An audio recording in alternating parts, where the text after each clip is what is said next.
mana yang sudah jadi, mana yang inden. Inden itu masih dalam on proses, kemudian mana yang mulai. Kemudian saya juga bisa menemukan datanya.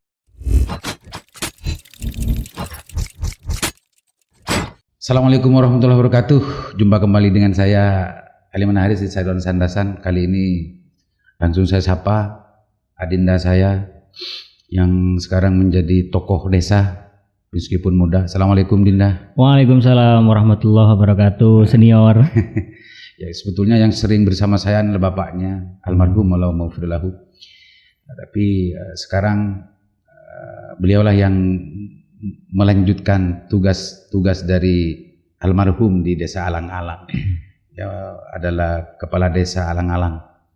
Kepala desa termuda insya Allah kalau tidak salah. Atau yang saya tahu gitu. Benar ya Dinda? Sebenarnya yang lebih muda banyak. Masih ada di bawah saya. Tak kira sudah paling muda, ternyata masih banyak yang muda. Sebenarnya masih banyak yang muda. Di Bangkalan khususnya. Di Bangkalan sebenarnya banyak. Ya.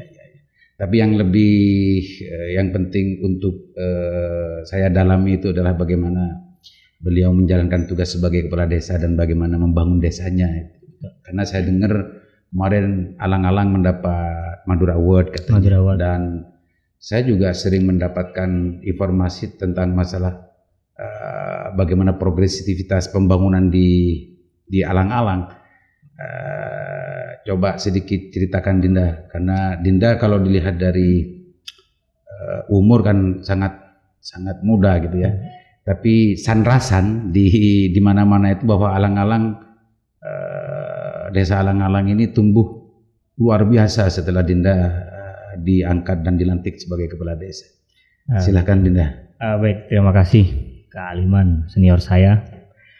Jadi mungkin akan saya mulai dari yang paling basic ya. Jadi memang setelah saya dilantik menjadi kepala desa, yang pertama kali saya lakukan adalah saya harus menentukan value, nilai gitu ya. Nilai yang harus saya tanam di desa ini apa. Kemudian yang kedua goal, tujuan ya. Jadi saya menjadi kepala desa ini apa yang harus saya tanam dan apa tujuan saya. Itu yang pertama. Kemudian setelah itu 1 bulan pertama, saya dilantik pada November 2018. Waktu itu saya masih 28 tahun.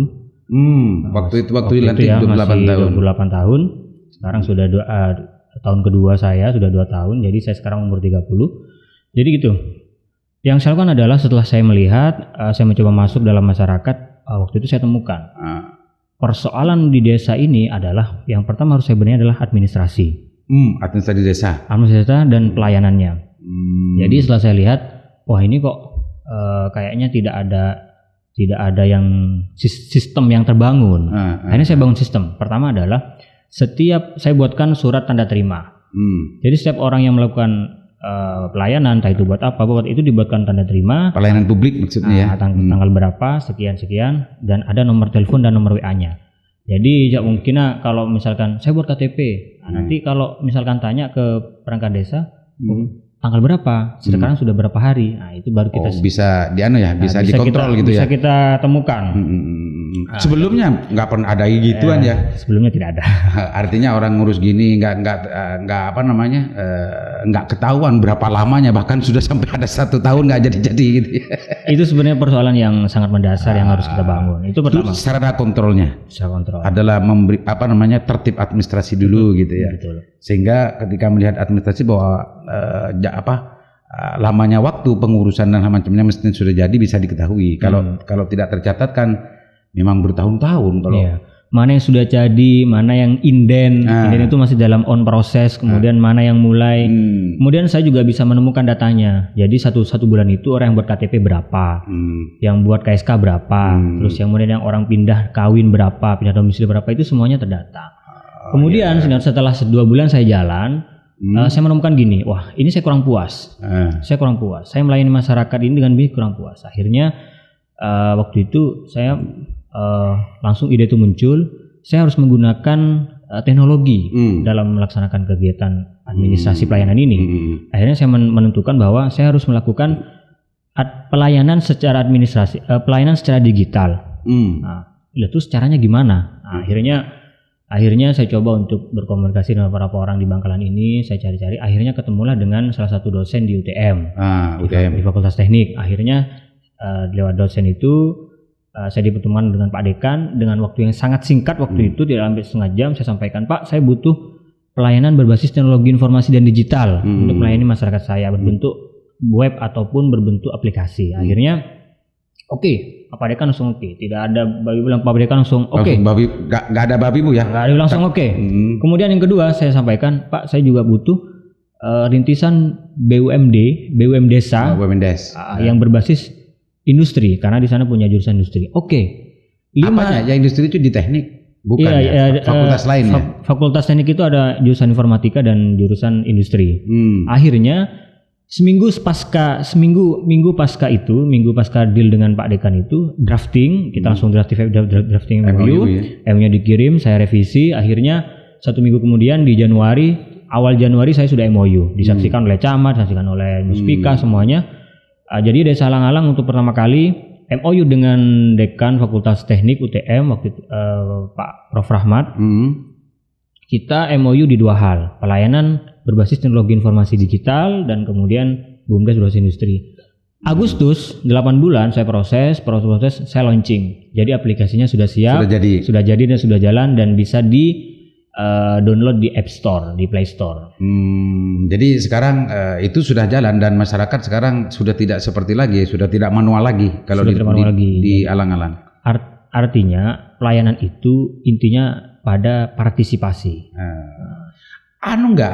Sekarang kan kemajuan teknologi ini kan tidak bisa dibarengi, tidak selalu dibarengi dengan kesadaran masyarakat terhadap teknologi. Bagaimana menghadapi situasi semacam itu, Pak Kades? Gini, memang itu pertanyaan yang sangat banyak ya. Kira-kira masyarakat Alang bisa nggak menggunakan aplikasi itu? Ini kuncinya sebenarnya. Kuncinya itu, jadi objek aplikasi ini adalah gadget. Dan hari ini semua rumah itu punya gadget. Tapi bukan orang tuanya. Jadi ya kalau sekarang kalau setiap rumah itu bisa tidak hanya 1, 2 dan 3. Iya, semuanya punya gadget dan semuanya punya Android. Sudah punya data untuk mengaktifkan internet. Lah, jadi sasaran saya adalah anak muda. Sasaran saya adalah pertama kali garda terdepan saya adalah Karang Taruna, anak-anak muda ini yang. Berarti sosialisasi di situ ya. Jadi sebelumnya Pak Kades menyadari bahwa masyarakat tidak secara otomatis bisa menyesuaikan diri dengan sistem yang dibangun oleh Pak Kades. Tapi kesadaran itu justru Pak Kades langsung melangkah merangkul anak-anak muda. Dan sekarang bisa efektif karena begini. Yang harus saya layani di Alang-Alang itu bukan hanya masyarakat yang berdomisili di Desa Alang-Alang, tapi juga masyarakat saya yang berdomisili di luar Desa Alang-Alang. Misalkan di Surabaya, kemudian di Jakarta, kemudian di daerah yang lain, di luar negeri. Jadi mereka bisa mengakses informasi di desa, bisa melakukan pelayanan secara online. Jadi secara tidak langsung terbantukan kan dengan sistem yang dibangun hasil MOU dengan UTM ini? Sangat terbantu. Jadi UTM menurut Pak Kades sebetulnya tidak hanya Alang-Alang, welcome kayaknya UTM ya? UTM begini, saya melihat begini. UTM ini adalah salah satu PTN yang ada di Kabupaten Bangkalan, yang letaknya di Kabupaten Bangkalan. Harusnya UTM ini PTN yang bisa memberikan dampak lebih kepada pembangunan di sekitarnya. Khususnya di Bangkalan ya. Tapi setelah saya lihat, kebanyakan kan ke Pamekasan, ke Sumeneb, ke luar. Disitulah saya memanfaatkan. Jadi saya ikut itu, Pak, jangan jauh-jauh. Jemput bola lah. Saya jemput bola, jangan jauh-jauh. Alang-Alang itu sangat strategis di lampu merah di tengah itu. 100 meter sudah masuk Desa Alang-Alang. Desa saya ini, saya sampaikan, desa saya adalah desa. Kalau saya bilang adalah pintu gerbang. Pintu gerbang Madura.